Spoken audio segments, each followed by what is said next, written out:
안녕하세요. 저는 에밀리라고 합니다. 저는 북한에 이렇게 관심을 가지게 될 줄은 꿈에도 몰랐습니다. 그저 평범한 화요일, 정치학 수업 시간에 시작된 일이었거든요. 제 친구 제스가 슬쩍 다가와 속삭였습니다. 에밀리, 너 우크라이나에 있는 북한 군인들 얘기 들었어? 저는 순간 멍해졌습니다. 뭐, 우크라이나에 북한 군인들이 있다고. 말이 안 되잖아. 제스가 신나게 고개를 끄덕였습니다. 내 말이. 근데 그런 소문이 있대. 러시아 편에서 싸우고 있대. 심지어 몇몇은 탈출하려고 한다는 얘기도 있어. 북한 장교 몇 명이 우크라이나에서 사망했다더라. 마이크가 샌드위치를 한 입 베어 물면서 말했습니다. 사라가 덧붙였습니다. 맞아. 그리고 전쟁 틈타서 북한 군인들이 탈출을 시도하고 있다던데 그 자리에 앉아 있으면서도 머릿속이 복잡해졌습니다. 이게 정말 사실일까?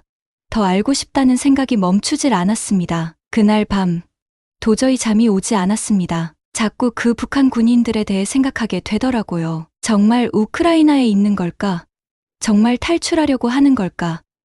결국 노트북을 켜고 검색을 시작했습니다. 처음에는 별다른 정보를 찾지 못했습니다. 소문과 추측들 뿐이었죠. 그런데 조금 더 깊이 파고들자 믿을 만한 뉴스 기사 몇 개를 발견했습니다. 북한이 러시아가 점령한 우크라이나 지역에 노동자들을 보냈다는 이야기였습니다. 군인들이 포함되었다는 보도도 몇 개 있었고요. 읽으면 읽을수록 점점 더 빠져들었습니다. 이제 단순히 군인들 이야기뿐만 아니라 북한 자체에 관심이 생긴 거예요. 그 엄격한 규율, 가난, 그리고 자유가 없는 삶, 마치 다른 세상 이야기 같았습니다. 조사하다 보니 남한에 대한 정보도 계속 나오더라고요. 놀랍게도 남북한이 원래 하나의 나라였다는 걸 알게 됐습니다. 전쟁 이후로 갈라졌고 지금은 이렇게나 다르다니요. 남한은 현대적이고 첨단 기술의 중심인데 북한은 여전히 과거에 갇혀 있는 느낌이었습니다. 그렇게 몇 시간 동안 글을 읽고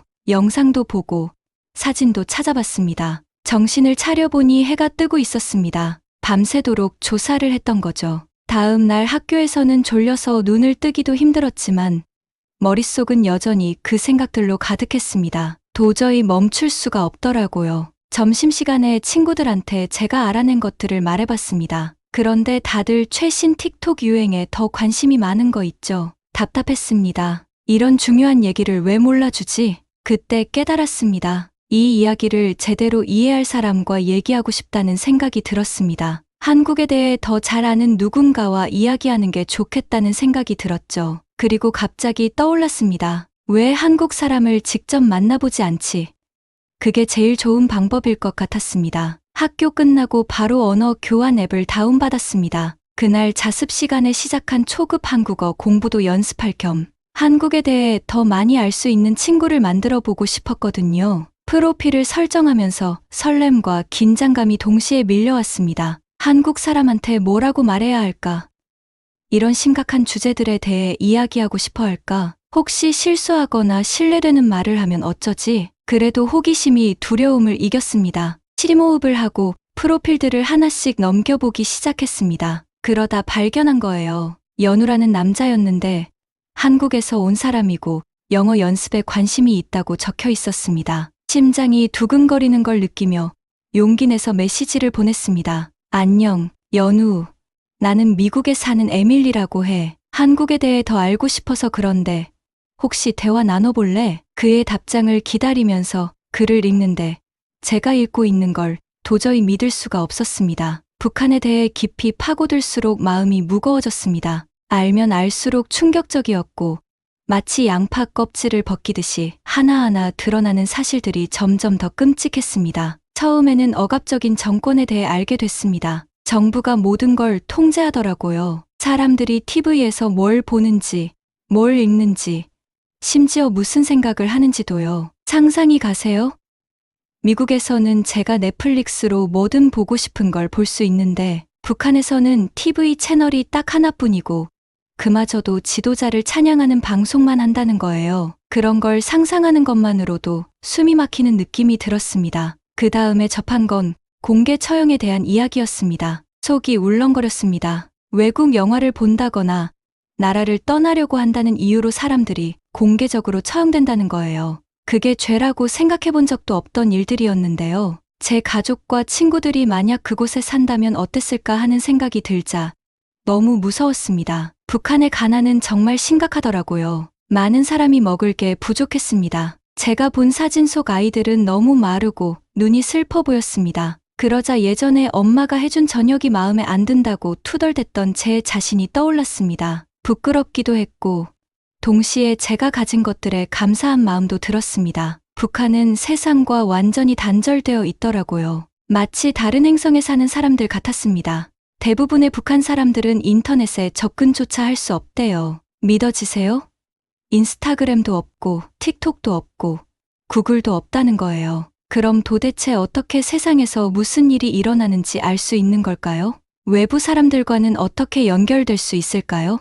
이런 걸 읽다 보니 자연스럽게 미국과 비교하게 됐습니다. 물론 우리나라도 문제가 없는 건 아니지만 북한과는 차원이 다르더라고요. 그런데도 걱정되는 부분이 있었습니다. 우리나라 정부도 가끔 정보를 통제하려는 움직임을 보이더라고요. 북한만큼 심하진 않지만 생각해볼 문제 같았습니다. 그리고 문득 우리도 이렇게 많은 기술을 갖고 있으면서도 종종 고립되어 있다는 생각이 들었습니다. 세계 각지에서 무슨 일이 일어나고 있는지 잘 모른 채 각자 자기만의 세계에 갇혀 살고 있잖아요. 물론 북한처럼 심각하진 않지만요. 그래도 한 번쯤은 생각해 볼 만한 문제였습니다. 이 연구를 하다가 한국에 대해서도 알게 됐습니다. 놀랍게도 북한과 한국이 원래는 한 나라였더라고요. 전쟁이 끝난 후에 갈라졌다는 사실을 알았을 때 정말 신기했습니다. 마치 캘리포니아가 갑자기 미국에서 떨어져 나가서 독립국가가 된 것 같잖아요. 이상하지 않아요? 가장 충격적이었던 건 남한과 북한이 지금은 완전히 다른 세상처럼 보인다는 점이었습니다. 북한은 가난하고 고립된 반면 남한은 부유하고 기술적으로도 앞서 있더라고요. 남한은 멋진 스마트폰을 만들고 인터넷도 엄청 빠르고 심지어 세계적으로 유명한 가수들도 많잖아요. BTS나 블랙핑크 들어보셨죠? 다 남한 출신이에요. 어떻게 한때 같은 나라였던 두 곳이 이렇게나 다르게 변할 수 있었을까? 계속 생각하게 됐습니다. 두 나라가 마치 다른 행성에서 온 것처럼 느껴졌습니다. 남한은 자유롭고 성공한 나라가 된 반면 북한은 시간에 갇힌 채 세상과 단절되어 있더라고요. 이 모든 걸 알아가는 과정이 정말 힘들었습니다. 북한 사람들을 생각하면 마음이 아프고 그 정부에 대해선 화가 나면서도 동시에 제가 누리고 있는 자유에 감사한 마음이 들었습니다. 그런데 또 다른 감정도 들더라고요. 궁금함이었습니다. 더 알고 싶었습니다. 이런 일이 어떻게 일어났는지, 그리고 이게 세상에 어떤 의미를 갖는지요. 그날 밤 노트북을 닫으며 머릿속이 온통 질문으로 가득했습니다. 북한 사람들은 하루하루 어떻게 살아갈까요? 그들은 외부 세계에 대해 어떻게 생각할까요? 변화를 원하고 있을까요? 그리고 남한은 어떻게 그렇게 성공할 수 있었을까요? 이제야 겨우 시작이라는 걸 깨달았습니다. 알아가야 할 게 너무 많았고 반드시 알아내고 싶었습니다. 제가 몰랐던 이 궁금증이 앞으로 제게 예상치 못한 우정을 선물하고 세상을 보는 시야를 완전히 바꿔놓을 줄은 꿈에도 몰랐죠. 저는 연우를 만난다는 생각에 너무 설렜습니다. 몇 주 동안 언어 교환 앱으로 대화만 나누다가 드디어 제 대학 근처의 작은 카페에서 만나기로 한 거예요. 문을 밀고 들어가자 커피 향이 코끝을 가득 채웠고 제 심장은 두근거리기 시작했습니다. 바로 그를 알아봤습니다. 창가 쪽에 앉아 책을 읽고 있었거든요. 제가 다가가자 그가 고개를 들며 미소 짓고 손을 가볍게 흔들었습니다. 웃을 때 눈가에 주름이 잡히는 게 인상적이었습니다. 에밀리? 그가 제게 물었습니다. 저는 고개를 끄덕이며 조금 수줍어졌습니다. 네, 저 맞아요. 연우 씨죠? 그가 일어나서 가볍게 허리를 숙였고 저도 어색하게 고개를 숙였습니다. 잘한 건지 아닌지 몰라서 조금 긴장됐지만요. 직접 만나게 돼서 반가워요. 연우가 말했습니다. 그의 영어는 거의 완벽했지만 살짝 남아있는 한국식 억양이 매력적으로 느껴졌습니다. 저희는 음료를 주문했습니다. 연우는 아이스 아메리카노, 저는 라테를 시켰죠. 처음엔 좀 긴장했는데 연우와 대화를 나누다 보니 어느새 편안해졌습니다. 그는 제 학업에 대해 물어봤고 저는 북한에 대한 관심이 점점 커지고 있다고 말했습니다. 어려운 주제인데요. 연우가 진지한 표정으로 말했습니다. 남한 사람들 중에는 북쪽에 가족이 있지만 한 번도 만나보지 못한 경우가 많아요. 저는 좀 더 알고 싶어서 몸을 앞으로 기울였습니다. 북한이랑 이렇게 가까이 살면 어떤 기분이에요? 연우는 커피를 한 모금 마신 뒤 대답했습니다.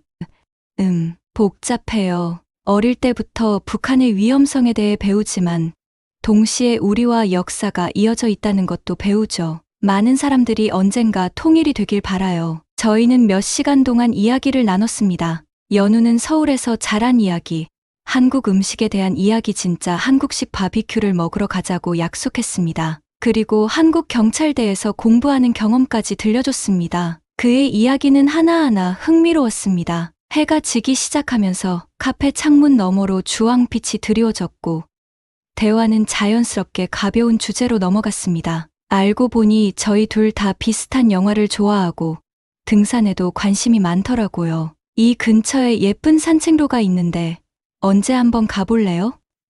제가 말했습니다. 연우의 얼굴이 환해졌습니다. 그거 좋죠. 그때 갑자기 요란한 소리가 나서 둘 다 깜짝 놀랐습니다. 옆 테이블에 앉아있던 남자가 의자를 넘어뜨린 거예요. 술에 취한 듯 비틀거리며 일어나더니 연우를 향해 손가락을 가리켰습니다. 야, 너. 남자가 비틀거리며 소리쳤습니다. 여기서 꺼져. 순간 속이 울렁거렸습니다. 분노와 두려움이 뒤섞인 감정이 몰려왔죠. 어떻게 저렇게 잔인한 말을 할 수 있을까 싶었습니다. 뭐라도 말하려고 입을 열었는데 연우가 먼저 일어났습니다. 그의 분위기가 순식간에 변했습니다. 방금 전까지 친절하던 모습은 사라지고 차분하고 단단한 기운이 느껴졌습니다. 그는 제가 미처 알아차리지 못한 부드럽고도 절제된 움직임을 보였습니다. 손님, 이제 그만 일어나셔야겠습니다. 연우가 단호한 목소리로 말했습니다. 술 취한 남자가 연우를 향해 몸을 던졌지만 연우는 훨씬 빨랐습니다. 순식간에 몸을 옆으로 피하면서 그를 부드럽지만 단단하게 제 앞에 바닥에 눕혔습니다. 너무 빨리 벌어진 일이라 제 눈을 의심할 정도였습니다. 카페 매니저가 달려와 연신 사과했고 연우는 남자를 일으켜 세운 뒤 조용히 무언가를 말했습니다. 놀랍게도 남자는 고개를 끄덕이며 중얼거리듯 사과하고는 별일 없이 나가버렸습니다. 연우가 자리로 돌아오자 저는 감탄하며 쳐다봤습니다. 와, 어떻게 그렇게 한 거예요? 그가 쑥스러운 듯 미소 지으며 말했습니다. 경찰대에서 배운 훈련이에요. 우리는 상대를 다치게 하지 않고 상황을 진정시키는 법을 배워요. 저는 고개를 저으며 감탄했습니다. 정말 대단해요. 연우 씨, 깜짝 놀랐습니다. 저희는 함께 카페를 나서서 시원한 저녁 바람을 맞으며 나란히 걸었습니다. 그때 문득 깨달았습니다. 이 만남이 단순히 한국에 대해 궁금한 걸 해소하는 데서 끝난 게 아니라는 걸요. 연우와 저는 진짜 연결된 느낌이었습니다. 그의 친절함과 지혜, 그리고 뜻밖의 능력까지 책이나 영상으로는 절대 배울 수 없는 한국의 한 면을 알게 된 거죠. 오늘 고마웠습니다. 헤어지기 전 제가 말했습니다. 정말 많이 배웠습니다. 연우가 누군가의 주름이 지는 미소를 다시 지으며 말했습니다. 저도 즐거웠습니다. 에밀리, 다음 주 같은 시간에 봐요. 저는 고개를 끄덕이며 활짝 웃었습니다. 당연하죠. 그리고 잊지 마세요. 진짜 한국식 바비큐 먹여주기로 했습니다. 연우가 멀어지는 모습을 보며 가슴이 따뜻해지는 걸 느꼈습니다. 한국에 대해 배우고 싶어 시작한 만남이었지만 그보다 더 소중한 걸 얻게 됐다는 걸 알았습니다. 친구를요. 그리고 이제 한국과 연우에 대해 더 알아가는 게 기대됐습니다. 연우가 취객을 다루는 모습을 지켜보는데 머릿속에서 무언가 딸깍하고 맞아떨어지는 느낌이 들었습니다. 마치 오래된 영화가 제 머릿속에서 재생되는 것 같았죠. 어릴 때 아마도 7살이나 8살쯤의 기억이 떠올랐습니다. 우리는 작은 마을에 살았습니다. 파란 덧문이 달린 집이었고 현관문은 삐걱거리는 소리를 냈죠. 우리 옆집에는 한국인 가족이 살았는데 그때 저는 한국에 대해 아는 게 거의 없었습니다. 그냥 바다 건너 어딘가 멀리 있는 나라라고만 생각했죠. 옆집의 김 아저씨는 항상 저에게 친절했습니다. 둥근 얼굴에 웃을 때마다 눈가에 잔주름이 잡히곤 했죠. 제가 앞마당에서 놀고 있으면 가끔 손을 흔들며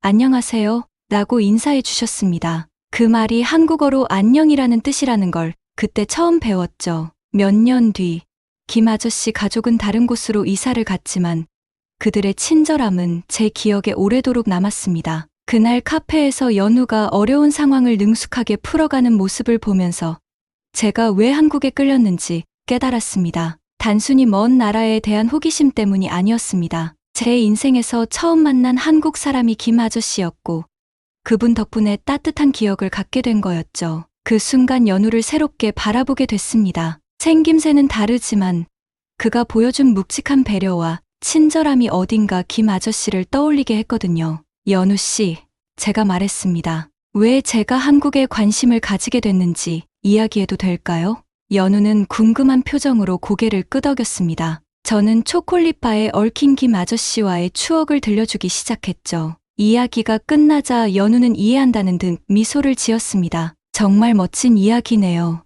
에밀리, 김 아저씨가 한국의 진짜 정신과 공동체 정신을 보여주신 거예요. 첫 한국인과의 경험이 그렇게 좋았다니 다행이에요. 제 가슴 속에 따스한 감정이 피어올랐습니다. 저도 그래요. 그래서 한국과 한국 사람들에 더 끌렸던 것 같아요. 우리는 계속 이야기를 나눴습니다. 그러면서 그 작은 친절이 제 삶에 얼마나 큰 영향을 미쳤는지 새삼 깨달았습니다. 저도 김 아저씨가 저에게 보여주신 것처럼 다른 사람에게 친절을 베풀고 싶다는 마음이 생겼죠. 그리고 그때의 경험이 지금 연우와의 우정으로 이어지고 한국 문화를 더 깊이 이해하는 계기가 된 거였습니다. 오늘 수업 시간에 존슨 교수님이 영상을 틀기 시작했을 때 저 정말 제 눈을 의심했습니다. 이게 바로 한국 군대의 모습입니다.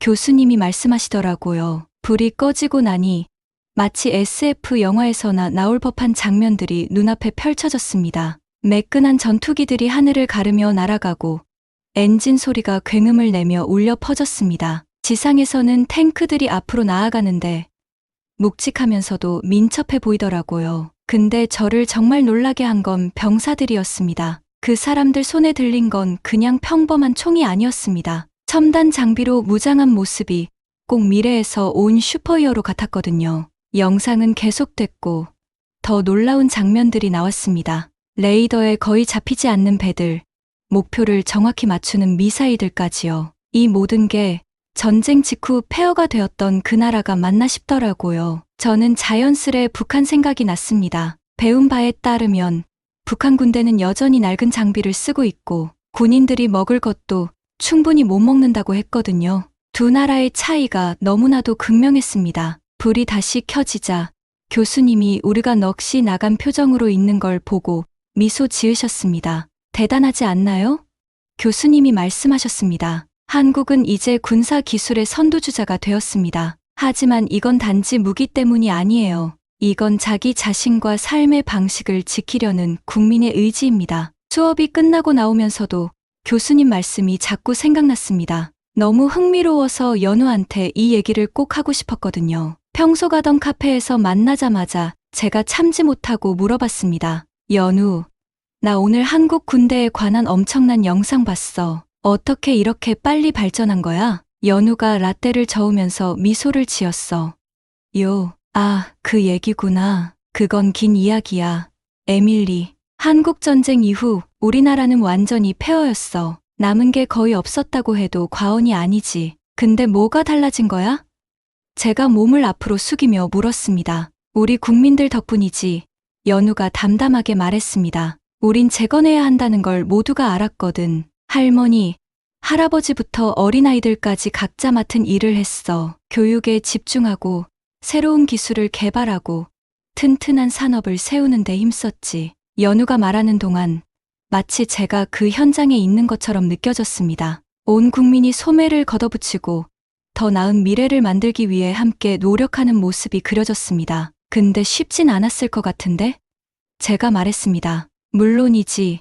연우가 고개를 끄덕였습니다. 자연재해도 있었고 경제 위기도 여러 번 겪었고 북한의 위협도 끊이지 않았어. 하지만 우리는 그럴 때마다 더 강해졌어. 저는 제 나라를 떠올렸습니다. 우리도 어려운 시기를 겪긴 했지만 연우의 얘기를 들으니 우리가 당연하게 여기는 것들이 많다는 걸 깨달았습니다. 군대는 어때?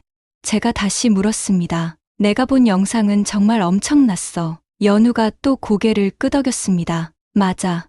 우리 방위에 많은 투자를 했어. 북한과 이웃해 있는 이상 언제나 대비해야 하거든. 하지만 단지 좋은 무기를 가지는 것만이 중요한 건 아니야. 중요한 건 우리 국민의 정신이야. 우리의 자유와 삶을 지키려는 굳은 의지 말이야. 우리가 이야기를 나누는 동안 저는 점점 더 감명받는 걸 느꼈습니다. 이렇게 많은 어려움을 겪고도 수많은 분야에서 선두에 선 나라라니 기술, 문화, 그리고 군사력까지요. 있잖아, 제가 말했습니다. 한국에 대해 배우니까 내 나라를 보는 시각도 달라지는 것 같아. 연우가 미소 지었습니다. 그게 바로 다른 문화를 배우는 재미야. 에밀리, 남의 문화를 알면 자기 나라에 대해서도 더 잘 이해하게 되거든. 그제서야 깨달았습니다. 제가 한국에 이렇게 빠져든 이유가 단지 정보와 숫자 때문이 아니었다는 걸요. 그건 바로 한나라와 그 국민의 정신이었습니다. 절망을 발전으로, 어려움을 강점으로 바꾼 정신이요.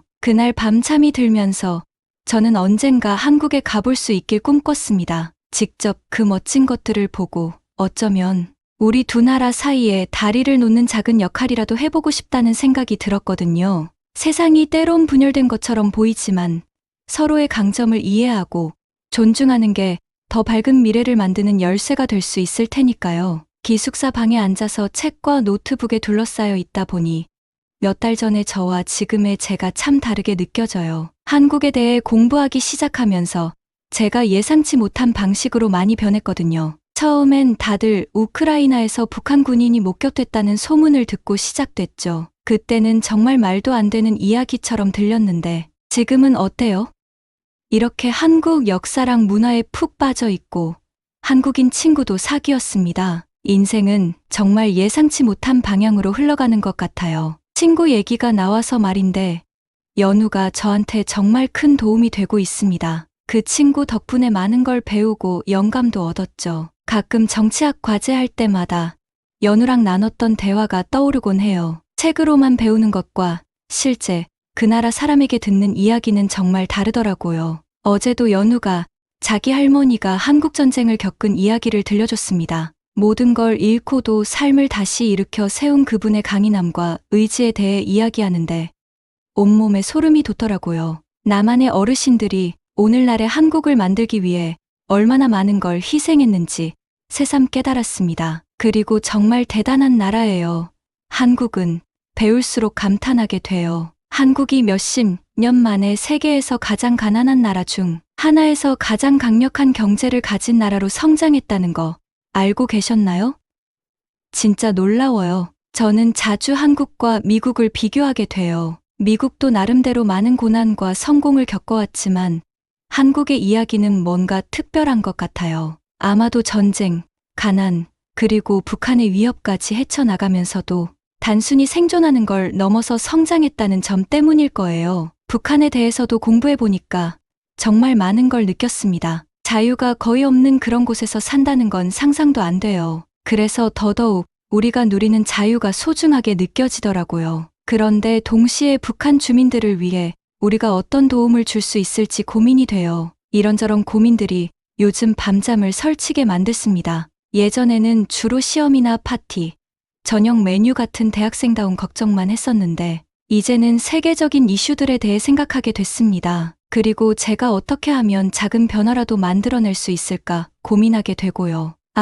그리고 저 한국어도 배우기 시작했습니다. 솔직히 쉽진 않아요. 알파벳이랑 너무 다르고 문법도 헷갈리거든요. 그래도 새로운 언어로 간단한 문장을 읽을 수 있다는 게 너무 신나요. 매일 아침 시리얼 먹으면서 연습하는데 룸메이트가 제가 아침부터 한국어로 중얼거리는 걸 보고 좀 이상하게 생각해요. 그래도 신경 안 써요. 뭔가 새로운 세상과 연결되는 기분이거든요. 그리고 한국의 기술은 정말 대단해요. 인터넷 속도가 세계 최고 수준이라는 거 알고 계셨습니다.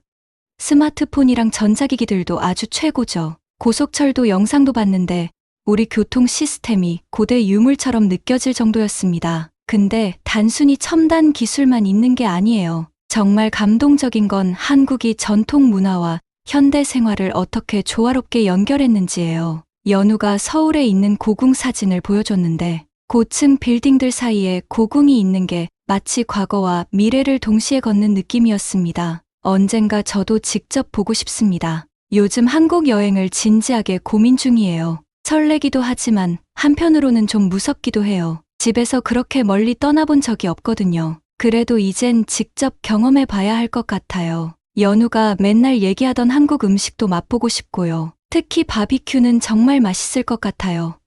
그리고 아름다운 자연도 구경하고 더 많은 한국 사람들도 만나고 싶습니다. 하지만 지금은 일단 한국에 집중하려고 해요. 언젠가는 꼭 한국어를 유창하게 구사하고 싶습니다. 연우가 추천해준 한국 드라마를 자막 없이 보고 싶고 한국 뉴스 기사도 읽고 나중엔 직접 번역도 해보고 싶습니다. 어쩌면 내년에 서울에서 유학하게 될지도 모르죠. 게시판에 붙여놓은 작은 태극기를 바라보면서 전에 없던 목표 의식이 생겼다는 걸 느껴요. 이 여정이 어디로 데려다 줄지는 모르겠지만 분명 멋질 거라는 확신이 듭니다. 한국이 저한테 알려줬거든요. 열심히 노력하고 의지를 잃지 않고 거기에 김치 한 스푼 더하면 뭐든 가능하다는 걸요.